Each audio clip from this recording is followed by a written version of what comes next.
అబ్బా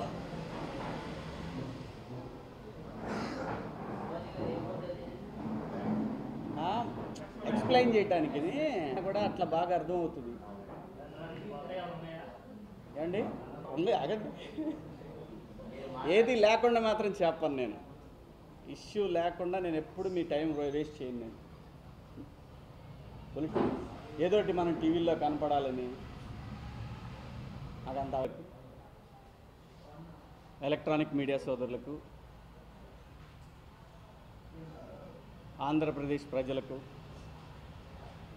అందరికీ నూతన సంవత్సర శుభాకాంక్షలు.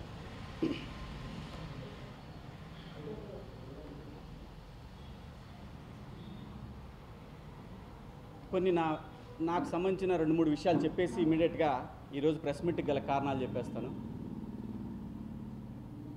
నేను అక్టోబర్ 5వ తారీఖు నాడు రాత్రి 10 గంటలకి ఇదే విజయవాడలో ప్రెస్ మీట్ పెట్టాను.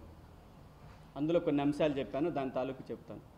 దాని తర్వాత నేను అమెరికాలో ఒక కంపెనీకి వర్క్ చేస్తున్నాను, మీడియా కంపెనీ.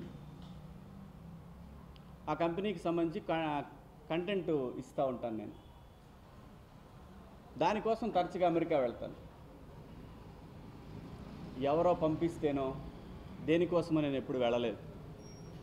లేదంటే ఎవరికో భయపడి పారిపోవటం. ముఖ్యంగా ఒక ఛానల్లో వచ్చాడా, పారిపోయాడా, పట్టకరావచ్చుగా. పట్టకరావడానికి శివాజీ ఏమన్నా ఐటమ్మా, వస్తువా? వచ్చి 1.5 మంత్ అవుతుంది. లోపల ఏమన్నారు, తోమేమన్నారు, ఏదో చేద్దామన్నారు. పొద్దున్నే లేస్తే నా గురించే డిస్కషన్లు పెట్టారు టీవీలో. Where are you guys? ప్రజల కోసం పనిచేస్తే దొంగ నాటకాడాల్సిన పనేం లేదు. మొన్న గన్నవరంలో నేనేదో కొన్నానని, ఒకవేళ కొంటే కొనుక్కుంటానేమో భయ్, నా దగ్గర డబ్బు ఉంటే అది ఇన్కమ్ ట్యాక్స్ డిపార్ట్మెంట్ వాడు అడుగుతాడు. ఒకవేళ దాంట్లో తప్పుడుగా తేలితే ఆ రోజు వాళ్ళే ప్రెస్ని పిలిచి చెప్తారు. ఎక్కడ కనపడితే అక్కడ మా ఇంటి చుట్టూ స్టింగర్సు, నా వెనకాల కార్ల వెనకాల స్టింగర్సు, ఏమీ కాదు. రాజకీయం అంటే ప్రజల కోసం పనిచేయాలి. రాజకీయం చేయటం అంటే పబ్లిసిటీ కాదు. ఒక రకమైనటువంటి డబ్బు ఖర్చు పెట్టి కుర్చీల్లో కూర్చోవాలనేటటువంటి తపనతో దాన్ని రాజకీయం అనరు, ప్యూర్ బిజినెస్ అంటారు. మహేష్ బాబు సినిమాలో చెప్పిన బిజినెస్ ఉంది చూసారా, బిజినెస్ అంటారు దాన్ని. వ్యాపారం. తాతల్ని తండ్రుల్ని అడ్డం పెట్టుకొని వ్యాపారం చేద్దాం అనుకున్న వాళ్ళని బిజినెస్ మ్యాన్లు అంటారు, రాజకీయ నాయకులు అనరు. మీరు ఊపే ఉడతూపులకి, మీ చెంచాలు ఊపే ఊపులకి శివాజీ భయపడేవాడు కాదు. ఒంటరి మనిషిని ఇప్పుడు కూడా. నా వెనకాల పార్టీలు లేవు, మనుషులు లేరు, మంది మార్బలం లేరు. ఒకటే ధైర్యం, నిజాయితీగా పబ్లిక్ ఉన్న విషయం చెప్తున్నా. ఓకే, అది అయిపోయింది సార్. ఈరోజు నేను పాత్రికేయ మిత్రులను కలవటానికి కారణం ఏంటంటే, ఒక కొత్త తరహా, ఈ ప్రభుత్వం మీద ఒక కొత్త తరహాలో అన్నీ అయిపోయినాయి. అన్ని రకాల దాడులు అయిపోయి 2016లో ఒక కొత్త తరహా, అంటే ఒకవేళ ఆ ఆపరేషన్ ఫెయిల్ అయితే ఇంకో రకంగా వెళ్ళాలనే దాని మీద ఒక ప్లాన్ చేశారు. ఆ ప్లాన్ ఏంటంటే ఓటర్లను దూరం చేయటం ఎలాగా, ఓటర్లను దూరం చేయటం ఎలాగా. దానికోసం ఒక వ్యక్తితోటి వాళ్లే కేసులు వేయించి, ఇది ఫైల్, ఇది ప్రభుత్వానికి అప్పచెప్పబోతున్నాను ఈ ఫైల్ని, కనీసం అప్పుడన్నా ప్రజలకి, ముఖ్యమంత్రి గారు చాలా ఈగర్గా ఉన్నారు ఆ ఇష్యూ మీద న్యాయం చేయటానికి. కానీ ఒక నలుగురు మాత్రం దీనికి అడ్డం పడుతూ ఉన్నారు. ఇదే విజయవాడలో నేను 5వ తారీఖు, అక్టోబర్ 5వ తారీఖు నాడు అర్ధరాత్రి నేను ప్రెస్ మీట్ పెట్టి చెప్పాను ఆ అంశం మీద. చుక్కల భూముల పేర్లతోటి, కుంటల భూముల పేర్లతోటి ప్రజల దగ్గర నుంచి ఏదైతే వాళ్ళకు ఉన్నటువంటి భూముల్ని లాక్కోవడానికి ఒక జీవో రూపంలో, ఒక 22A అనే ఒక సర్వే నంబర్లో రిజిస్ట్రేషన్స్ రద్దు చేశారు. సహజంగా ప్రభుత్వం భూములు అయితే రిజిస్ట్రేషన్, కొంచెం ఓపికగా వినండి, ప్రభుత్వం భూములు అయితే ఖచ్చితంగా తీసేసుకోవడానికి ప్రభుత్వానికి రైట్ ఉంటుంది. కానీ ఈ 22A సర్వే నంబర్లో ఈస్ట్ ఇండియా కంపెనీ, కొంచెం టైం స్పెండ్ చేయండి నా కోసం, క్లియర్గా చెప్తాను. యాక్చువల్గా బోర్డు పెడదాం అనుకున్నాను నేను. ఈస్ట్ ఇండియా కంపెనీ ప్రాంతాల వారీగా విభజించి ఆంధ్రప్రదేశ్కి సంబంధించినటువంటి ఈ ప్రాంతానికి సంబంధించినటువంటి భూముల్ని రెగ్యులరైజ్ చేస్తూ 1880లో ఈస్ట్ ఇండియా కంపెనీ డాక్యుమెంట్తో సహా, డాక్యుమెంట్ కూడా ఉంది. కానీ ఇక్కడ మన దగ్గర ఉన్నటువంటి కొంతమంది అధికారులు దాన్ని బయటికి రానివ్వకుండా తొక్కిపట్టారు. అది కేవలం కుట్రలో భాగమే. ప్రభుత్వాన్ని బదనాం చేసి, ప్రజల్ని ప్రభుత్వానికి దూరం చేసి, ఏదైతే ఈ 3 లక్షల మంది రైతులు ఉన్నారో 3 4 12 లక్షల ఓట్లను దూరం చేయగలిగితే ఈ ప్రభుత్వం కూలిపోతుంది, ఖచ్చితంగా కూలిపోతుంది. 100 ఓట్లు 200 ఓట్లకే గెలిచే రోజులు ఇవి. 12 లక్షల మంది ఓటర్లు దూరం చేస్తే ఏ ప్రభుత్వమైనా సరే వ్యతిరేకత లేకపోయినా ఆటోమేటిక్గా పడిపోద్ది. ఆ 3 అధికారుల పేర్లు నేను సేకరించాను. అందులో నిజాయితీ ఉంటే, నిజం ఉంటే ప్రభుత్వం చర్యలు తీసుకుంటుంది, తీసుకోవాలి. ఇది 3 లక్షలు అంటే దాదాపు 12 లక్షల మంది జనాభాకి సంబంధించినటువంటి ఒక అంశం. 1910 నుంచి 1910వ సంవత్సరం నుంచి 2016వ సంవత్సరం వరకు నిరాటంకంగా జరిగినటువంటి రిజిస్ట్రేషన్స్ ఈ భూముల మీద, వీళ్ళు చెప్తున్నటువంటి రికార్డ్స్ కానీ ఇవన్నీ కానీ వీళ్ళ దగ్గర లేవు. కొన్ని మాత్రమే వీళ్ళ దగ్గర ఉన్నాయి, వాటిని తొక్కిపెట్టారు. ఆ రికార్డ్స్ హైదరాబాదులో ఉన్నటువంటి, ఏదైతే తెలంగాణ ప్రభుత్వం అధీనంలో ఉన్నటువంటి ఒక వ్యక్తి ద్వారా, ఆ RSR అంటారు దాన్ని, రీసర్వే రికార్డ్, RSRని నేను పట్టుకున్నాను. అది వీళ్ళ దగ్గర కూడా ఉంది కానీ బయట పెట్టట్లేదు. దాన్ని పట్టుకున్నాను. దాని తర్వాత దానిలో ఉన్నటువంటి భూముల వివరాలన్నీ క్లియర్గా ఉన్నాయి. ఈ విషయాన్ని ఈనాడు, ఆంధ్రజ్యోతి ఈ మధ్య బయటపెట్టినాయి పత్రికలు. ఇది ఖచ్చితంగా ప్రభుత్వాల్లో ఉన్నటువంటి కొంతమంది అధికారులు, అందరని నేను అన్నాను, ఒక 10% అధికారులు కావాలని వాంటెడ్గా MRO ఆఫీస్కి వెళ్ళినా, లేదంటే MROలు అందరూ, RDOలు అందరూ కూడా సార్ ఇవి వాళ్ళ భూములే అని చెప్పినా, ఈ పేపర్లు మీరు పంపకండాయా ప్రతిరోజు, అసలు దీని గురించి మర్చిపోండి మీరు, మీ ఉద్దేశం ఏంటి కలెక్టర్ గారు, వారి పేరు ముఖ్యమంత్రి గారిని కలిసి నాకు బయట పెడతాను నేను. అది ముఖ్యమంత్రి గారికి ఈ రోజునే నేను అపాయింట్మెంట్కి అప్పీల్ చేసుకున్నాను. అది దొరుకుతుంది నా దగ్గర, నాకు వస్తుంది ఖచ్చితంగా. ఎందుకంటే డైరెక్ట్గా వెళ్ళి కలిస్తే శివాజీ తెలుగుదేశం పార్టీతో ఉన్నాడు, ఆ పార్టీతో, నాకు పార్టీలతో సంబంధం లేదు, ప్రజలతో మాత్రమే సంబంధం. సాక్షాత్తు నక్కా ఆనందబాబు గారు జిల్లా కలెక్టర్ ఫోన్ చేసి, అయ్యా భూములు వాళ్ళవి కాదయ్యా, వాళ్ళ సొంత భూములయ్యా, రిజిస్ట్రేషన్ జరిగినాయి అయ్యా అని ఎమ్మెల్యేలు, మంత్రులు అడిగినా సరే ఎందుకు కలెక్టర్ గారు స్పందించటం లేదు? ఏమిటి రీజన్ ఏంటి? ఇంకా 3 నెలల్లో ఎలక్షన్లు రాబోతున్నాయి. ప్రభుత్వం క్లియర్గా చెప్పింది ఈ భూములు మనవి కాదు. ఏది సాక్షాత్తు కోర్టులు కూడా తీర్పులు ఇచ్చినటువంటి అంశాన్ని మళ్ళీ ఇంకొకటి, ఈ 2016లో 16కు ముందు వేసినటువంటి కేసు వాంటెడ్గా కుట్రపూరితంగా వేసినటువంటి కేసు ఆంధ్రప్రదేశ్లో ఈ భూముల రికార్డుల్లో నాగార్జున సాగర్ కట్టిన తర్వాత ఏంటి, కట్టక ముందేంటి, 1908 సంవత్సరం రికార్డు ఇదిగోండి సార్ అని తీసుకెళ్తే 1906 సంవత్సరంలో అడుగుతున్నాడు కలెక్టర్ గారు. ఏంటి సార్ ఇది? ఎవరి కోసం పనిచేస్తున్నారు? పోతే తిడతారా, అరెస్టులు చేపిస్తారా? నేను వస్తా, నేను కూర్చుంటా, ఈ సమస్య తేలే వరకు. ఈ సమస్య తేలాల్సి, రేపు సంక్రాంతి పండుగ ప్రతి ఇంట్లో 3 లక్షల కుటుంబాల్లో జరగాలి. సమస్య అంటే, రాజకీయం అంటే ఏ వ్యక్తి కుర్చీలో కూర్చుంటాడని కాదు సార్. రాజకీయం అంటే ప్రజలు సంతోషంగా ఉన్నారా లేదా అని చూడటం రాజకీయం. దయచేసి రాజకీయ నాయకులు చేస్తారు. కొంతమంది అధికారులకు మీకేం సంబంధం? ఏ పొలిటికల్ పార్టీ అధికారులు ఉంటే మీకేంటి? ఇష్టం లేకపోతే జాబ్ మానేసి వెళ్ళిపో, ఆ పొలిటికల్ పార్టీలో జాయిన్ అవ్వండి. మీరు జాయిన్ అయ్యి వాళ్ళతో పనిచేయండి.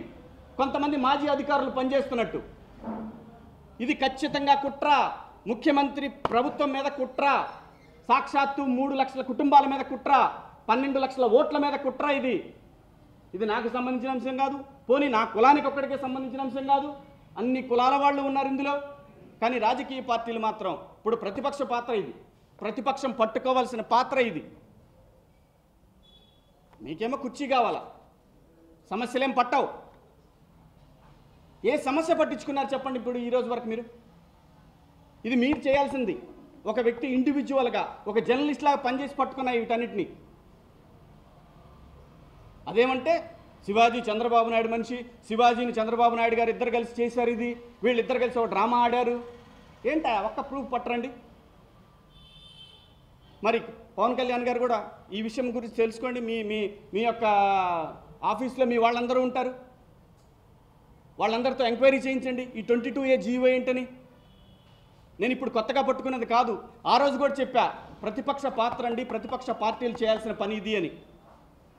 ఒకటే అగ్రిగోల్డ్ను పట్టుకున్నారు, దాని తర్వాత దీన్ని పట్టుకున్నారు.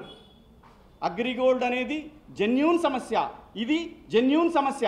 అగ్రిగోల్డ్ స్టార్ట్ అయింది కాంగ్రెస్ ప్రభుత్వంలో, సాక్షాత్తు కన్నా లక్ష్మీనారాయణ గారి హయాంలో మొదలైంది ఇది అగ్రిగోల్డ్ అనేది.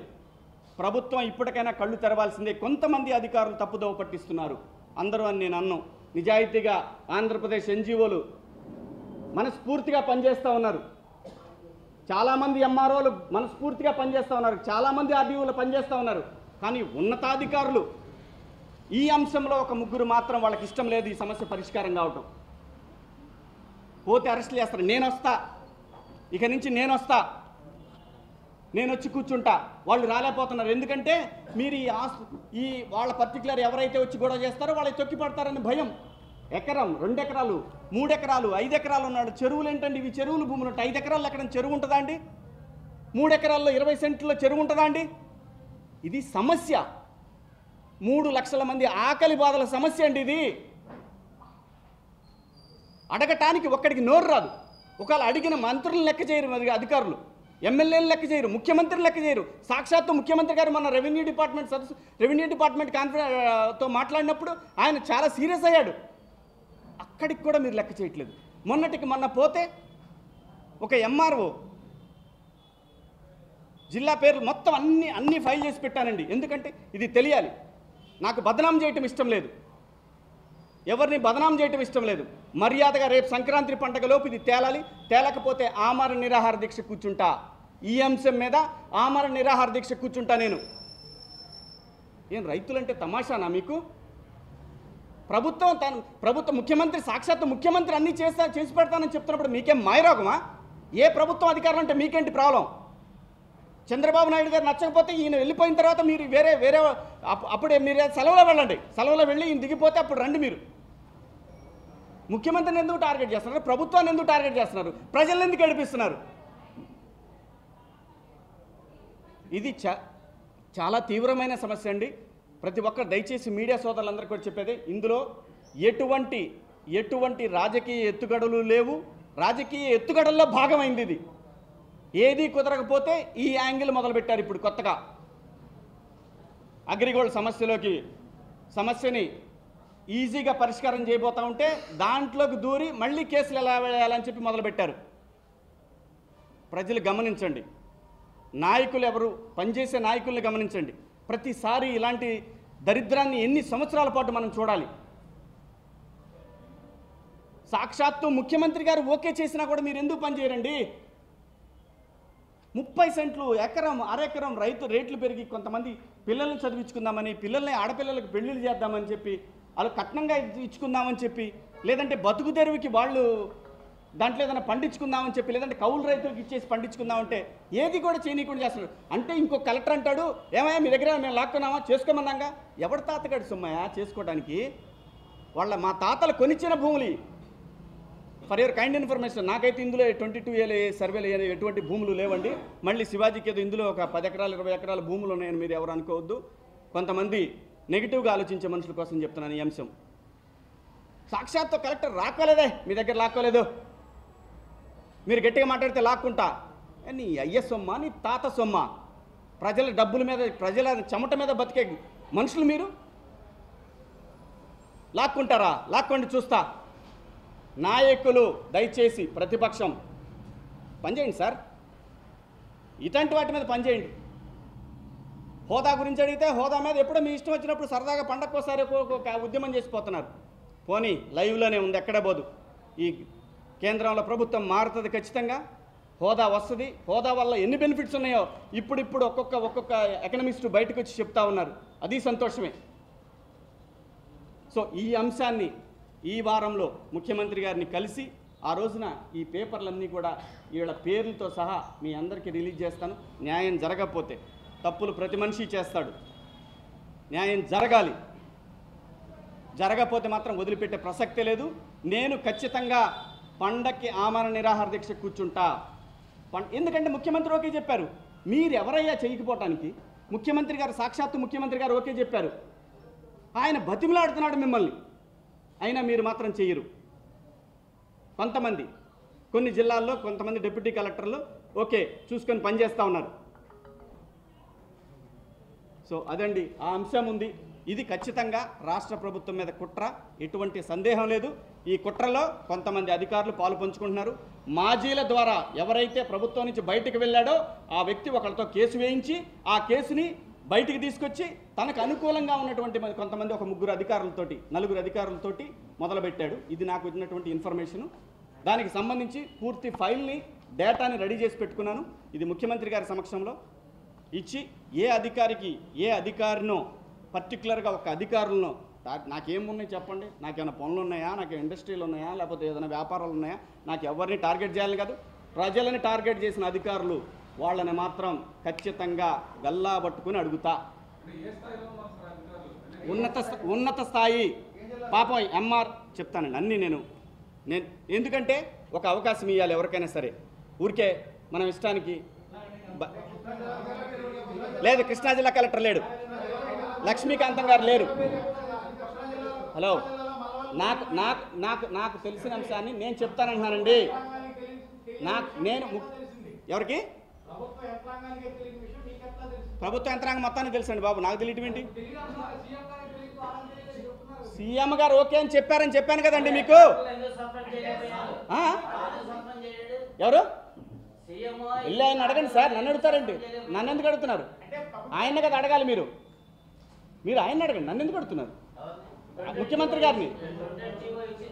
ఏది 28 కదండి, 22. 28 జీవో కాదండి, 28 సర్వే నంబర్ సార్. పూర్తిగా విషయం తెలుసు. నేను అదే చెప్తున్నాను. ఏ క్వశ్చన్ పడితే ఆ క్వశ్చన్ అడిగితే నేను సమాధానం చెప్పలేను. 28A అనేది సర్వే నంబర్, జీవో కాదండి. జీవో అనే మాట అవునండి, జీవో కాదది. 22A survey number. నేను చెప్తున్నాను కదండి. నేను ఇది ముఖ్యమంత్రి గారికి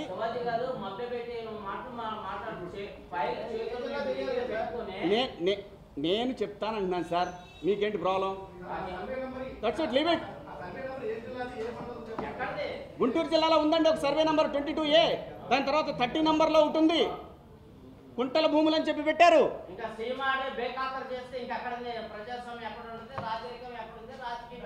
అడగండి సార్, అడగండి. నన్ను అడుగుతారండి? నేను అదే మీలాగే అడుగుతున్నా. ఇప్పుడు నన్ను అడుగుతారండి? మీరు క్వశ్చన్ కరెక్ట్గా వేసుకోండి, చెప్పండి క్వశ్చన్. నాకు తెలిసిన అంశం నేను ముఖ్యమంత్రి గారికి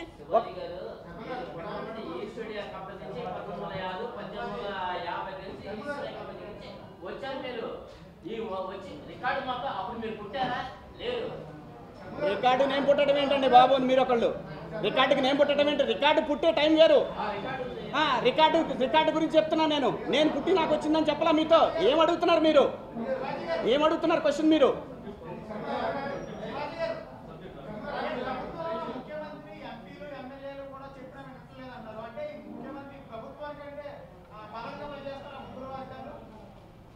వాళ్ళని అడగండి, ముఖ్యమంత్రి గారు వాళ్ళని అడగండి సార్. నేను అదే అడుగుతున్నా. మీరు అడిగిన క్వశ్చన్ నేను అడుగుతున్నా. ఇప్పుడు వాళ్ళ గురించి ఎందుకు ఒక్కొక్కళ్ళు అడిగితే నేను సమాధానం 10 మంది అడిగితే నేను చెప్పలేనండి. ఒక్కొక్క క్వశ్చన్ సార్. మీరే పేపర్ నుంచి మీరే పేపర్ నుంచి నేను అడిగిందా? నేను చెప్పు. నీకు ఎలా చెప్తాను నేను? ఏ ఛానల్? ఎస్ చెప్పండి. మా భయం ఎందుకు మీకు? చెప్పండి. అవును సార్, అడిగింది చెప్పా. ప్రశ్న సార్ నేను అడగాలి కదా ఎవరని నేను అడుగుతున్నా.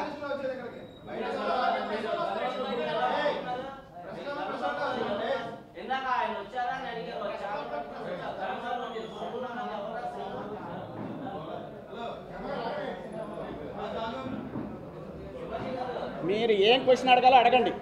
10 మంది ఓవర్లాప్ చేస్తే నేను చెప్పను. ఎస్ ఎస్ ఒకళ్ళు అడగండి.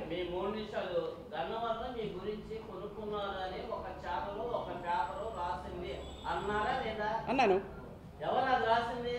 ఎవరు రాశారు వాళ్ళే అన్నాను, మిమ్మల్ని అనలేదుగా. పేపర్లో రాసింది నేను ఎక్స్పోజ్ చేసేది ఏంటండి? మీరు ఇప్పుడు ఉన్న జరిగే అంశం మీద మీరు నన్ను అడిగితే నేను చెప్తాను. మీరు ఇప్పటికి 3 క్వశ్చన్లు అడిగారు, 3టికి ఒక్కదానికి కూడా ఏం తలతోకలేదు. 22A జీవో అన్నారు మీరు, నేను సర్వే నంబర్ అని చెప్పా. మళ్ళీ మీరు ఇప్పుడు వేరే క్వశ్చన్ వేస్తున్నారు.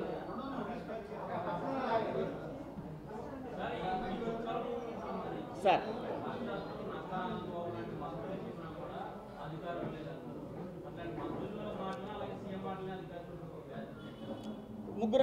నలుగురు ఉన్నారు ఇందులో. ఆ నలుగురు గురించి నేను అడుగుతాను సీఎం గారిని. కాదు అన్నప్పుడు ఖచ్చితంగా ప్రెస్ ముందు పెడతాను. ఒకవేళ కాదు నీ ఇన్ఫర్మేషన్ రాంగ్ అమ్మా, ఇదిగో అమ్మా చేసి చూపిస్తున్నారంటే అప్పుడు ఓకే. ఎందుకు అన్యాయంగా ఒక అధికారిని బలి చేయడం నాకు ఇష్టం లేదు.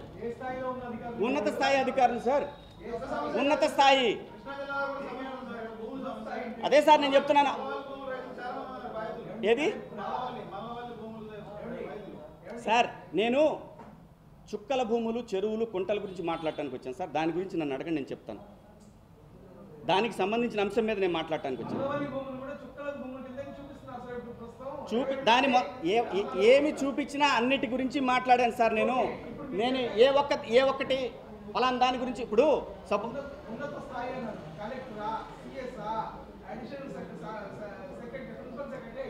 ఉన్నత స్థాయి అధికారులు గ్రౌండ్తో పని ఉండేవాళ్ళు ఎవరు?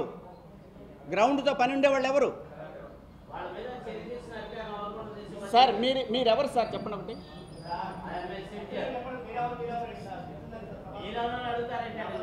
ఖచ్చితంగా అడుగుతాం. మీరు విలేకరా? ఏ పేపర్ అండి? తెలియాలి కదా నాకు. మీరు ఎవరో వచ్చి మీరు వేరే పార్టీ అయి ఉంటే పేపర్ అయితే మీరు వేరే పార్టీ అయితే నాకే సంబంధం మీతోటి? మరైతే అడగద్దు.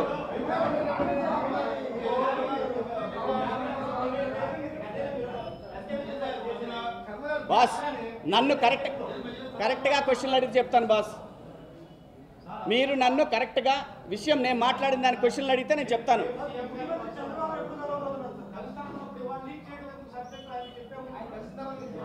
ఖచ్చితంగా అండి. ఎందుకు కరెక్ట్, మంచి క్వశ్చన్ వేశారు sir. Yes you are right sir, you are perfectly right. ఎందుకు కలిసానంటే రేపు నేను కలిసినాక నేను గన్నవరంలో ఒక చిన్న అపార్ట్మెంటు నా ఫ్రెండ్ అమెరికాలో ఉంటాడు, అతను కొనుక్కుంటే అతను అమెరికాలో ఉన్నాడు. భయ్యా నువ్వు వెళ్ళావంటే కొంచెం నాకు ఏ ఇబ్బంది ఉండదు, ఓ సాక్షి సంతకం పెట్టమంటే సాక్షి సంతకం పెట్టడానికి వెళ్ళా. నాకు ముఖ్యమంత్రి డబ్బులు ఇచ్చాడు, కొనుక్కున్నాడు, ఇవన్నీ చెప్పారండి. సో కాబట్టి ముఖ్యమంత్రిని నేను ఏదో వెళ్ళి కలవటం నాకు ఇష్టం లేకుండా నేను ప్రెస్తో మాట్లాడి నేను ముఖ్యమంత్రి గారిని కలుస్తున్నాను. అపాయింట్మెంట్కి పెట్టుకున్నానండి, ఎప్పుడు ఇస్తే అప్పుడు వెళ్తాను సార్.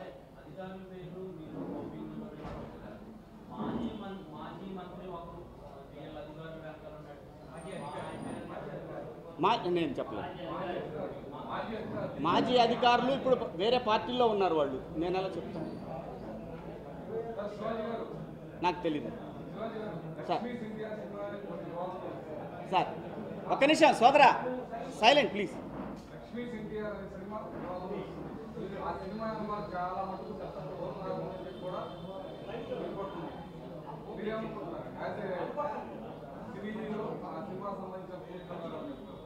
సార్ సరే, ఇప్పుడు ఇది సందర్భం కాకపోయినా సరే మీరు జర్నలిస్ట్గా నేను సినిమా వాడిని కాబట్టి నన్ను సినిమా క్వశ్చన్ వేశారు, ఓకే నేను ఆన్సర్ చేస్తానండి దానికి. లక్ష్మీ ఎన్టీఆర్ అనేది లక్ష్మీ పార్వతి గారి వ్యక్తిగత జీవితానికి సంబంధించిన ఒక సినిమా. దాంట్లో రామారావు గారి పాత్ర ఏంటనేది చెప్తాడు అనుకుంటా, నాకు తెలియదు. బేసిక్గా ఆ సాంగ్ విన్నాక నాకు అనిపించింది ఏంటంటే, వెన్నుపోటుకి వెన్నుదనికి తేడా తెలియని ఒక మనిషి ఒక సినిమా తీస్తున్నాడు అనిపించింది. వెన్నుపోటుకి వెన్నుదన్నుకి నాకు అనిపించింది, నా వ్యక్తిగత అభిప్రాయం చెప్తున్నా నేను. ఏకీభవించవచ్చు, ఏకీభవించకపోవచ్చు. చంద్రబాబు నాయుడు గారు రామారావు గారిని వెన్నుపోటు పొడిచాడని చెప్పి ఆ రోజున ఇదే మొన్న ఆయన ఒక నేను వైఎస్ఆర్సీపీ పార్టీ అని కూడా ఆయన చెప్పాడు. ఆయన వ్యక్తిగత విషయం, ఆయన ఎవరు ఏ పార్టీలోనే ఉండొచ్చు. ఇక్కడ నాకు రామారావు గారి విషయంలో, నాకు చంద్రబాబు నాయుడు గారి విషయంలో నాకు అనిపించింది ఏంటంటే రాముడు వాలిని బాణం చెట్టుచాటు నుంచి వేసినప్పుడు దాని వెనకాల ఉన్న పరమార్థం వేరే. ఎందుకంటే సుగ్రీవుడి భార్యని చెరపట్టి రాజ్యాన్ని తన అధీనంలోకి తీసుకొని తమ్ముడిని రాజ్య బహిష్కరణ చేశాడు. సో అప్పుడు అది రాముడు ఇది అన్యాయం, అక్రమం, ధర్మం కాదని చెప్పి ధర్మానికి అనుకూలంగా నిలబడ్డాడు రాముడు ఆ రోజున. నాకు ఇక్కడ చంద్రబాబు నాయుడు గారిది కూడా నాకు అదే అనిపించింది. ఒక్క నిమిషం, నాకు తెలిసిన మీరు నన్ను క్వశ్చన్ వేశారు, కంప్లీట్ చేయని ఇట్లా. నన్ను కంప్లీట్ చేయని ఇట్లా. నా అభిప్రాయం అని చెప్పా. నా అభిప్రాయాన్ని మీరు నమ్మమని నేను చెప్పట్లా, వినమని నేను చెప్పట్లా. ఆయన క్వశ్చన్ అడిగారు కాబట్టి చెప్తున్నా. అది కూడా ఎందుకంటే ఆ రోజున ఉన్న తెలుగుదేశం పార్టీ ఉన్న పరిస్థితికి, ఆ రోజున లక్ష్మీపార్వతి గారు ఈ పార్టీని ఆవిడ కబ్జా చేయాలనుకుంటున్నారనిపించి యావత్ పార్టీ అంతా కలిసి ఒక నిర్ణయం తీసుకొని పార్టీని సేవ్ చేయడానికి, రాష్ట్రాన్ని సేవ్ చేయడానికి, వాస్తవంగా ఇదే వైస్రాయ్ దగ్గర నేను ఒక విట్నెస్. కొత్తగా అప్పుడే హైదరాబాద్ వెళ్ళా బతుకు తెరుగు. ఆ రోజున అదే చైతన్య రథం మీద చెప్పులు విసిరేసిన మనిషి కూడా లక్ష్మీపార్వతి గారికి సంబంధించిన మనిషి. ఆ రోజు ఆ బస్సు మీద నుంచి పరిటాల రవి గారు దూకారు. ఆ తర్వాత ఆ మనిషిని చూసిన తర్వాత వెనక్కి వెళ్ళిపోయారు ఆయన. నేను ప్రత్యక్ష సాక్షిని. సో కాబట్టి అది వెన్నుపోటు కాదు, వెన్నుదన్ను. పార్టీకి వెన్నుదన్నుగా యావత్ పార్టీ ఇంక్లూడింగ్ కేసీఆర్ గారితో సహా అందరూ కలిసి తీసుకున్నటువంటి నిర్ణయం. ఒక్క నిమిషం, నా వయసు ఇప్పుడు 48 సంవత్సరాలు, అప్పుడు ఎంతో మీరు ఆలోచించండి.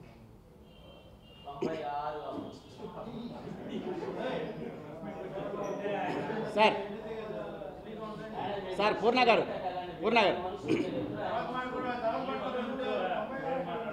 సార్, ఆ రోజున యావత్ పార్టీ కలిసి తీసుకున్న ఆ నిర్ణయం వల్లనే కేంద్రంలో భారతీయ జనతా పార్టీ ఈ రోజున ఒక పార్టీగా ఆవిర్భవించింది.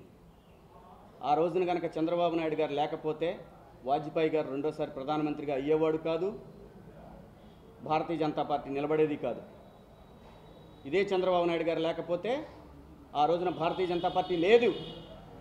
ఒకసారి అధికారం వచ్చింది కాబట్టే ఆ పార్టీ నిలదొక్కుకోగలిగింది. సో కాబట్టి ఆ తర్వాత చంద్రబాబు నాయుడు గారు వెన్నుపోటు పొడిచారనేది అనే మాటని కాదు అని చెప్పి నెక్స్ట్ ఎలక్షన్లో చంద్రబాబు నాయుడు గారిని గెలిపించారు ప్రజలు. ప్రజల తీర్పు కన్నా వీళ్ళందరూ మాట్లాడేది వెన్నుపోటు అని మాట్లాడే వాళ్ళ తీర్పు పెద్ద ఇష్యూ కాదు, జనం దాన్ని పట్టించుకోరు అని నా అభిప్రాయం చెప్పాను. ఇది మీకు నచ్చలేదనుకోండి, వదిలేయండి.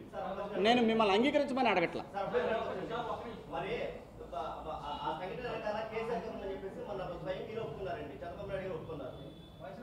కాదండి, ఈరోజు కాదు ఒక్క నిమిషం, నాకు తెలిసిన విషయాన్ని చెప్తున్నానని చెప్తే మీరు దాన్ని నమ్మండి అని నేను చెప్పట్లా. ఒక్క నిమిషం ఆయనకు సమాధానం చెప్తాను. కేసీఆర్ గారు మాట్లాడిన మాటలు, కేసీఆర్ గారు ఆ రోజున ఆయనకు వెనుదనుగా ఉన్నాయి. ఆ తర్వాత ఎర్రబెల్లి దయాకర్ రావు గారు వెనుదనుగా నిలబడ్డాయి. ఇవన్నీ కూడా యూట్యూబ్లో వీడియోలు ఉన్నాయి, మీరు చూడండి. మీకు నచ్చలేదనుకోండి, కింద కామెంట్ కొట్టండి. నేను చేయగలిగింది ఏం లేదు. నేనేమి దాన్ని యాక్సెప్ట్ చేయట్లేదు, వ్యతిరేకించట్లేదు. నా దృష్టిలో, నా వ్యక్తిగత అభిప్రాయం ఇది. నా దృష్టిలో ఆ రోజు కనుక చంద్రబాబు నాయుడు గారు ఆ నిర్ణయం తీసుకోకపోతే ఈ రోజున తెలుగుదేశం పార్టీ అనేది ఉండేది కాదు, ఖచ్చితంగా.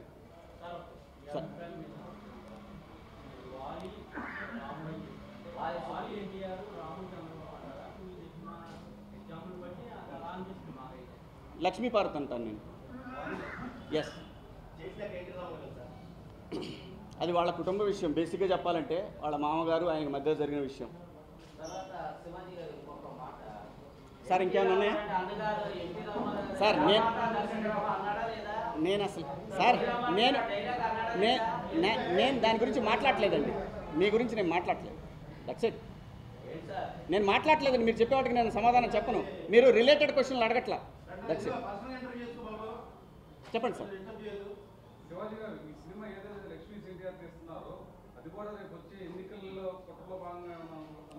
అంటే నేను మీ ఒక మామూలుగా ఒక వ్యూవర్గా ఆలోచిస్తే, ఒక ఓటర్గా ఆలోచిస్తే, లక్ష్మీ ఎన్టీఆర్ అనే సినిమా లక్ష్మీ పార్వతి గారి జీవితంలోని చీకటి రోజుల్లో రామారావు గారి పాత్ర ఏంటి అని నేను అనుకుంటున్నాను.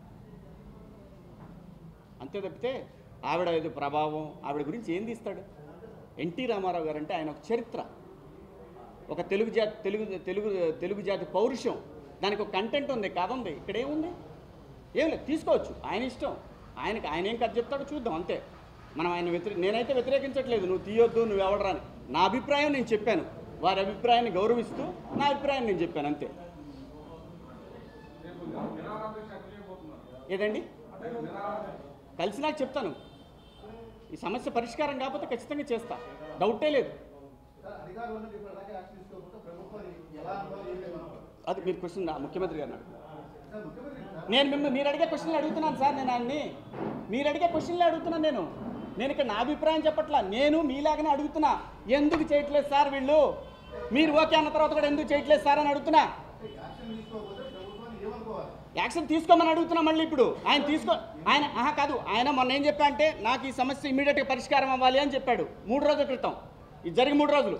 మళ్ళీ నేను మొత్తం రికార్డ్ అంతా కలెక్ట్ చేసుకుని రికార్డ్ అంతా తీసుకొని వెళ్తున్నాను ఆయన దగ్గరికి. మీరు అడిగిన క్వశ్చన్ నేను అడుగుతా. అంటే ముఖ్యమంత్రి, సాక్షాత్ ముఖ్యమంత్రి చెప్పినా కూడా వినరా మీరు అని నేను అడుగుతా. గ్రౌండ్ లెవెల్కి వస్తే అధికారులదే కదండి పాత్ర. నాకు తెలిసిన విషయం అదండి. నాకు ఏది గ్రౌండ్ లెవెల్లో ఎంఆర్ఓలు, ఆర్డీఓలు, కలెక్టర్లు పనిచేయాలి. వాళ్ళ మీద మంత్రులు ఉంటారు, వాళ్ళ మీద మంత్రులకి అనుగుణంగా చీఫ్ సెక్రటరీలు ఉంటారు, కమిషనర్లు ఉంటారు, సిఎస్ ఉంటాడు, ముఖ్యమంత్రి గారు. నాకు తెలిసిన అంశాన్ని నేను అనుకుంటున్నాను, మేము చేసేస్తాం సార్ అని పూర్తి స్థాయి రికార్డు పెట్టుంటారని నేను అనుకుంటున్నాను. నా వ్యక్తిగత అభిప్రాయం ఇది. రేపు అదేనండి, నేను కలిసిన తర్వాత నా దగ్గర ఉన్న రికార్డు మొత్తం ఇస్తాను. ఇది సార్ 1889 ఈస్ట్ ఇండియా కంపెనీ ప్రజలకి ఇస్తూ చేసినటువంటి డాక్యుమెంట్ ఇది. దాని తర్వాత ఆర్ఎస్ఆర్ 1908. ఏదండి 24 లక్షల ఎకరాలు ఉందండి. లేకపోతే నేను పిచ్చోండి వచ్చి కూర్చొని ఏదో ఎవరికో భజన చేయడానికి. నేను లక్షలాది ఎకరాలు ఉందండి రాష్ట్ర వ్యాప్తంగా. ఏమండి బాబు ఇది? ఎవరికి, ఏ పార్టీకి ఉపయోగపడేది? ఇది ఏ వ్యక్తికి ఉపయోగం చేయడానికి వచ్చాను నేను? జస్ట్ ఇది ఖచ్చితంగా ఇది రైతులకు సంబంధించింది. ఈ రైతులకు సంబంధించిన అంశం. మాకు తెలుసు ఆ బాధలేంటో, ఎంత తపన పడేవాళ్ళో తెలుసు. నాకు మా నాన్న ఎంత తపన పడేవాడు తెలుసు. Thank you sir.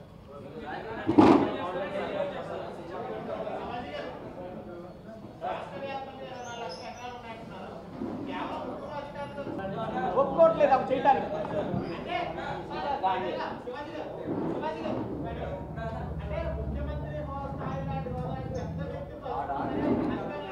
మీరు ఏం కావాలి సోదరా? నీకు ఏం అర్థం కావాలి చెప్తాను. నేను అదే చెప్తాను. నువ్వేం చెప్పమంటే అదే చెప్తాను. నేను చెప్పింది, నేను ముఖ్యమంత్రి గారిని, సాక్షాత్తు రాష్ట్ర ప్రభుత్వాన్ని ఒక నిమిషం నేను క్వశ్చన్ చేస్తున్నాను. ఏమని? అయ్యా ఈ భూములు ఉన్నాయి, ఇంతమంది రైతులు ఉన్నారు, వీళ్ళకి న్యాయం చేయండి అని అడుగుతున్నా. మీరు అడిగే క్వశ్చన్లే నేను అడుగుతున్నా.